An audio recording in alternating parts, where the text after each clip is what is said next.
Chapter 28, The Wrongful Road of Abuse. Teachings of Presidents of the Church, Joseph F. Smith. We should never abuse others, but should show compassion and tenderness to all, especially to family members. From the life of Joseph F. Smith. President Joseph F. Smith was a tender and gentle man who expressed sorrow at any kind of abuse. He understood that violence would beget violence, and his own life was an honest expression of compassion and patience, warmth and understanding. On one occasion, President Smith said, "I witnessed a little circumstance in our meeting this afternoon in the aisle. A little child was sitting by its mother on a seat. Somebody came along and took the little child off its seat and occupied the seat himself, leaving the child to stand. I want to say to you, my brethren and sisters, that act sent a pang to my heart. I would not for anything grieve the heart of a little child in the house of God, lest an impression should be left upon its mind that would make the house of worship a distasteful place, and it would prefer not to come within its walls than to come and be offended." President Smith often counseled his brothers and sisters to treat each other with the greatest kindness. Violence or behavior that demeaned another person was unthinkable to him. Husbands and wives were to hold one another in the highest esteem and teach their children by example to respect family members and all other people. Teachings of Joseph F. Smith. We should treat each other with the greatest respect and courtesy. Let us conquer ourselves, and then go to and conquer all the evil that we see around us, as far as we possibly can. And we will do it without using violence. We will do it without interfering with the agency of men or of women. We will do it by persuasion, by long-suffering, by patience, and by forgiveness and love unfeigned, by which we will win the hearts, the affections, and the souls of the children of men to the truth as God has revealed it to us. God has made us in His own form and likeness, and here we are male and female, parents and children, and we must become more and more like Him in love, in charity, in forgiveness, in patience, long-suffering and forbearance, in purity of thought and action, intelligence, and in all respects, that we may be worthy of exaltation in His presence. Parents should love and respect each other and treat each other with respectful decorum and kindly regard all the time. The husband should treat his wife with the utmost courtesy and respect. The husband should never insult her. He should never speak slightly of her, but should always hold her in the highest esteem in the home, in the presence of their children. The wife also should treat the husband with the greatest respect and courtesy. Her words to him should not be keen and cutting and sarcastic. She should not pass slurs or insinuations at him. She should not nag him. She should not try to arouse his anger or make things unpleasant about the home.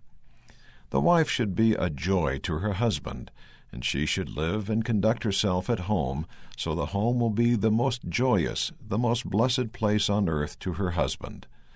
This should be the condition of the husband, wife, the father, and the mother, within the sacred precinct of that holy place, the home. Then it will be easy for the parents to instill into the hearts of their children not only love for their fathers and their mothers, not only respect and courtesy towards their parents, but love and courtesy and deference between the children at home. The little brothers will respect their little sisters. The little boys will respect one another. The little girls will respect one another, and the girls and boys will respect one another, and treat one another with that love, that deference and respect that should be observed in the home on the part of the little children. Then the foundation of a correct education has been laid in the heart and mind of the child at home. Husbands should treat their wives with tenderness. Think what it means to hold keys of authority which, if exercised in wisdom and in righteousness, are bound to be respected by the Father, the Son, and the Holy Ghost. Do you honor this priesthood? Would you, as an elder in the Church of Jesus Christ, dishonor your wife or your children? Would you desert the mother of your children, the wife of your bosom, the gift of God to you, which is more precious than life itself?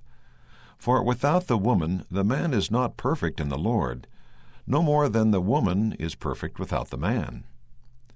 I cannot understand how a man can be unkind to any woman, much less the wife of his bosom, and the mother of his children, and I am told that there are those who are absolutely brutal, but they are unworthy the name of men. When I think of our mothers, the mothers of our children, and realize that under the inspiration of the gospel they live virtuous, pure, honorable lives, true to their husbands, true to their children, true to their convictions of the gospel, oh, how my soul goes out in pure love for them! How noble and how God-given, how choice, how desirable and how indispensable they are to the accomplishment of God's purposes and the fulfillment of His decrees. My brethren, can you mistreat your wives, the mothers of your children? Can you help treating them with love and kindness? Can you help trying to make their lives as comfortable and happy as possible, lightening their burdens to the utmost of your ability, making life pleasant for them and for their children in their homes? How can you help it? How can anyone help feeling an intense interest in the mother of his children and also in his children? If we possess the Spirit of God, we cannot do otherwise. It is only when men depart from the right spirit, when they digress from their duty, that they will neglect or dishonor any soul that is committed to their care. They are bound to honor their wives and children. Intelligent men, men of business, men of affairs, men who are involved constantly in the labors of life and have to devote their energies and thought to their labors and duties, may not enjoy as many comforts with their families as they would like, but if they have the Spirit of the Lord with them in the performance of their temporal duties, they will never neglect the mothers of their children, nor their children. Fathers and mothers, do not drive your children away. O my brethren, be true to your families, be true to your wives and children, teach them the way of life. Do not allow them to get so far from you that they will become oblivious to you or to any principle of honor, purity, or truth. If you will keep your boys close to your heart, within the clasp of your arms, if you will make them to feel that you love them, that you are their parents, that they are your children, and keep them near to you, they will not go very far from you, and they will not commit any very great sin. But it is when you turn them out of the home, turn them out of your affection, out into the darkness of the night, into the society of the depraved or degraded, it is when they become tiresome to you, or you are tired of their innocent noise and prattle at home, and you say, "Go off somewhere else." It is this sort of treatment of your children that drives them from you.